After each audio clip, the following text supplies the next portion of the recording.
Welcome to another Performance Upgrades episode. I'm your host, Dave Moss. On our new bike, what we're going to do today is set sag, and that is primarily the first thing you should do. So hopefully you use the On The Throttle database for suspension, and in buying this bike, you know you're in the rough target weight for what we have internally set up on springs for the forks and the shock.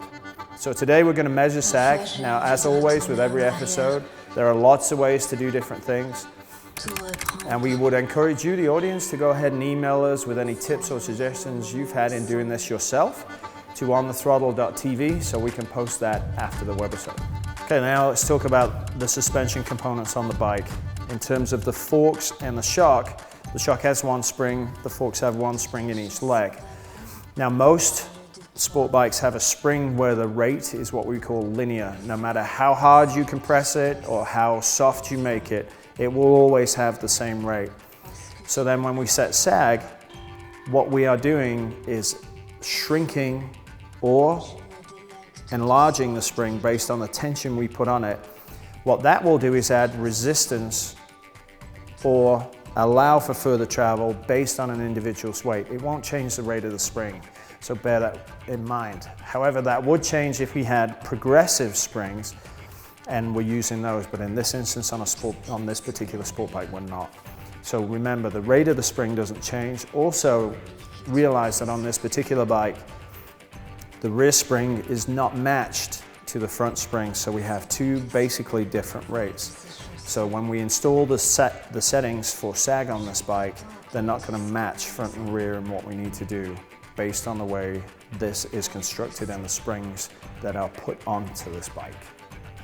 The first thing we're going to do with the motorcycle is check if there is what we call free sag in the back of the bike. So to do that, as we have the bike secure in the sport chuck, is to use the rear passenger foot peg and the rear fender and lift up.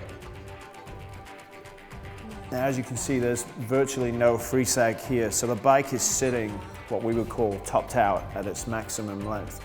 Now in the manual it says it's 5.1 inches total travel for the rear shock. So we need to do some measuring. The easiest way to do measuring is use a decal or something like that, and we don't have that on this bike, so we used a piece of black tape which gives us a nice sharp edge corner here.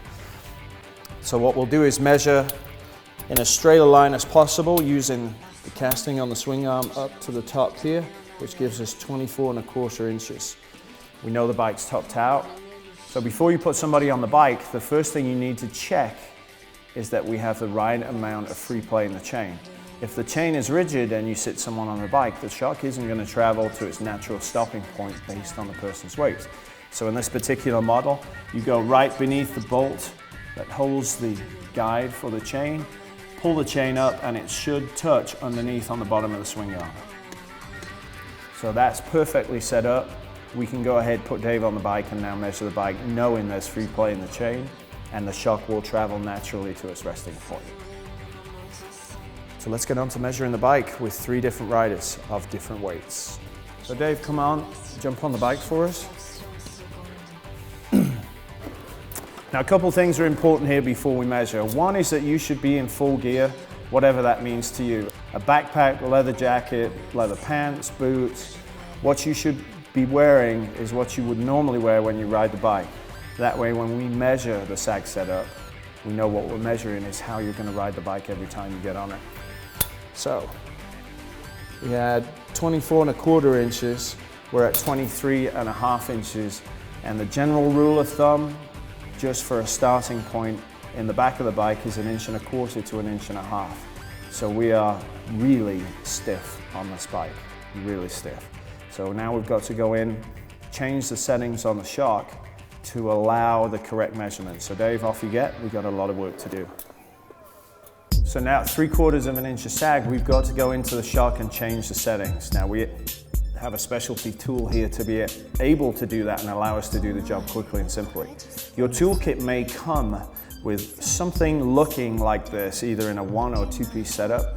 Normally for a shock that has a ramp adjust, you'll get one of these in your toolkit. So check your toolkit, see if you have it. If you don't, then you'll need to invest in a tool like this which is available at all motorcycle stores. That will allow you to change your preload settings for either you as an individual, as we're setting sag up right now, or if you choose to go ride 2 up, then you'll need to change the setting again for the rider.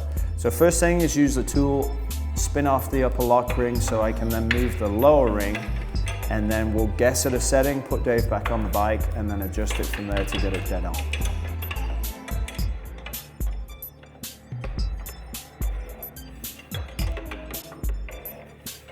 Okay, now we made an adjustment on the spring. Obviously, to soften the spring, we turn the lock rings up to the top of the bike. So that should have given us a little more softness on the spring, so when Dave sits in it, it should sit a little lower. So Dave, just remember to duck so you don't get booted in the head. Let your rider get settled. Make sure the bike is properly settled, and using the same 2 points, measure again. At this point now, we are at 23 1/4, so we're at 1 inch. So we have to take more off the spring. Now there comes a point where you have to assess what that spring rate is and whether it's appropriate for that individual, because if you make a spring too soft, it's just gonna bounce. So you want to make sure that the springs that are on the bike are close to your weight range. So Dave, off you get. Let's go ahead and fix it some more. So what we've done initially is loosen the top lock ring just enough so that the bottom lock ring can spin free. And what you'll see on the close-up is that both of the lock rings are now aligned. That way I can use the tool to spin them both at the same time. So that way I'm only adjusting once rather than spin the bottom ring up to the lock ring, then free that off again, and so on and so forth. So in this instance, I can very quickly make adjustments here to the shock based on where we need to go with Dave, and we don't have much left. So hopefully the other part of this is when we get done adjusting, the bike will show free sag. It's really important to have that on the bike in the shock settings, because the last thing you want is the shock just sprung super tight. So let's continue adjusting.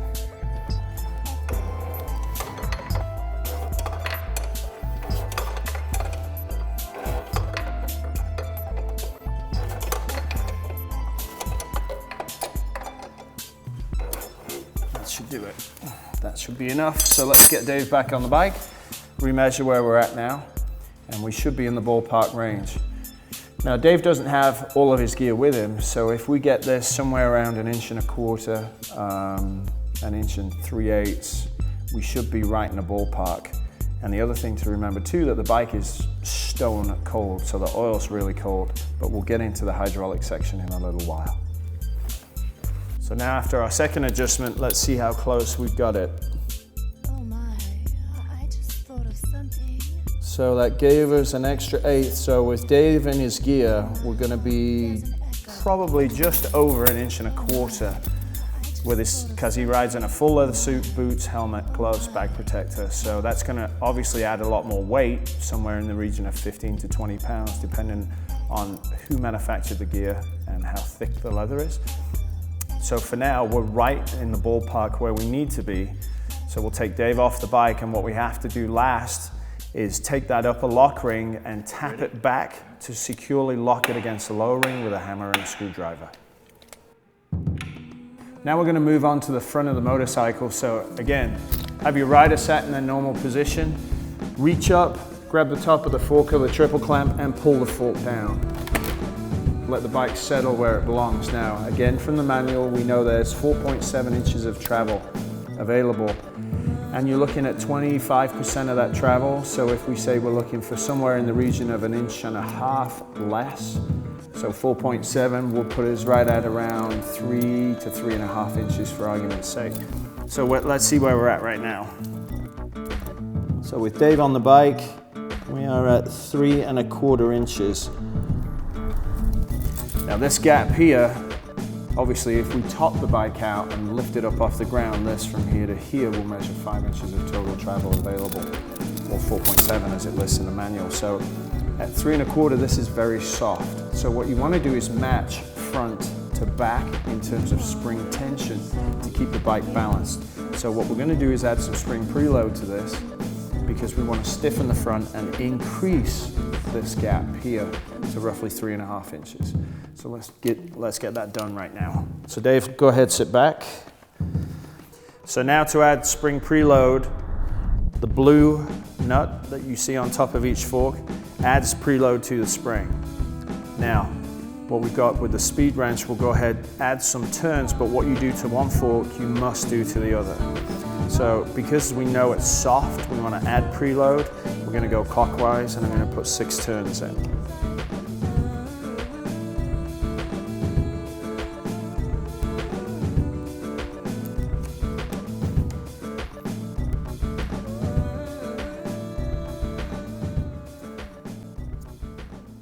Now we've added the preload, Dave, go ahead, grab the bars for me. Same thing as we did before, pull down, let the bike settle. And so we're hoping that 6 turns gave us somewhere close to 3.5 inches from the dust seal back.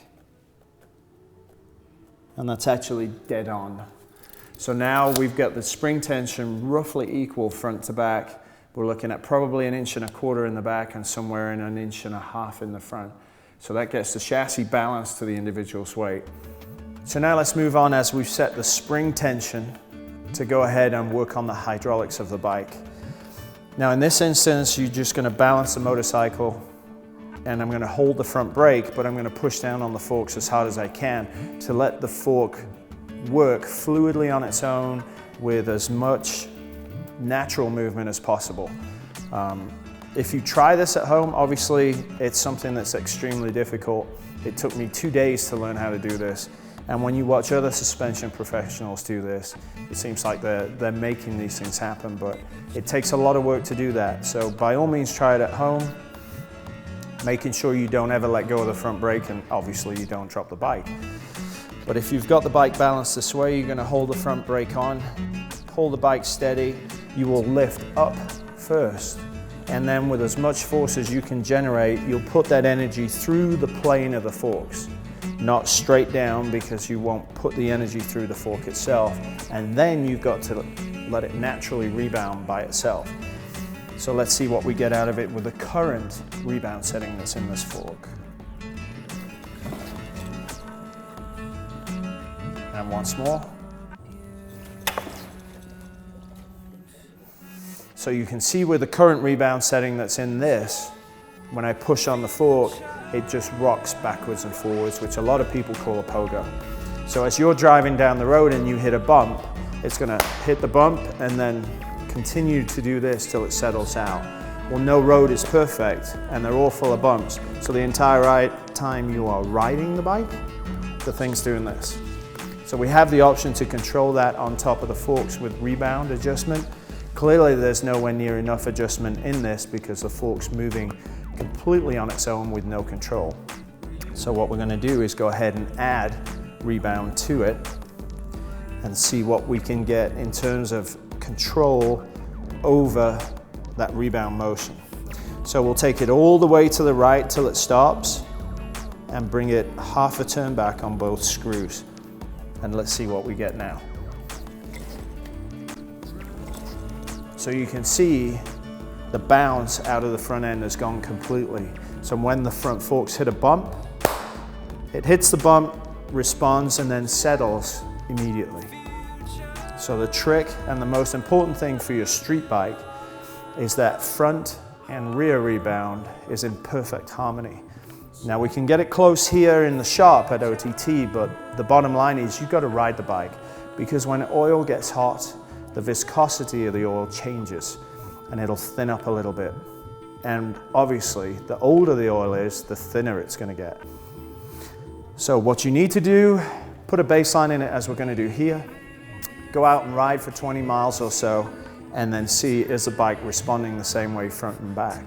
So let's put this back in the chalk, move to the back of the bike now, and show the difference in rising rate there to match it. Now, we got the bike back in the chalk.